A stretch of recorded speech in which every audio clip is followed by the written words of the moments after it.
Որտեղ է ավարտվում խոսքի ազատությունը եւ սկսվում ատելության քարոզը։ Խոսքի ազատությունը չի ավարտվում, ուղղակի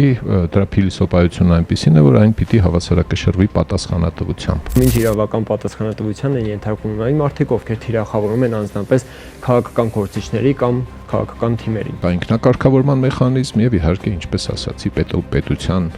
կողմից կարգավորելու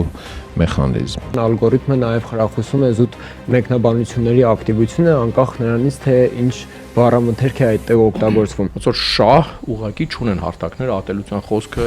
այլ աչուձախ սահմանափակելու։ Դիտարկումները ցույց են տալիս, որ հաճախ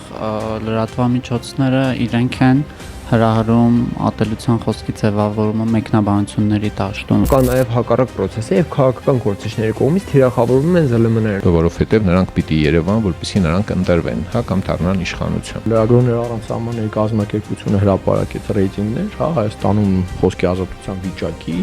մենք զգալի անկում ենք ունեցել։ Քաղաքական գործիչները թիվ 1 ամբիոնից օրինակ ասում են համայնքային փրուշատկաներ կողացողի հայր, կրիմինալիստ, մարդասպան, ենթադրյալ հանցագործ եւ այլն, ու սրանք բնականաբար դառնում են նաեւ վերնագրեր։ Հիմա այս դեպքում ով է մանիպուլացնում ԶԼՄ-ն, թե քաղաքական գործիչը։ Ահագին քաղաքական գործիչներ ծախողվել են թյուրիմացաբար մտածելով, որ ընտրությունները կամ կյանքը համացանցում է Facebook-ում է կամ ինչ-որ միտեղ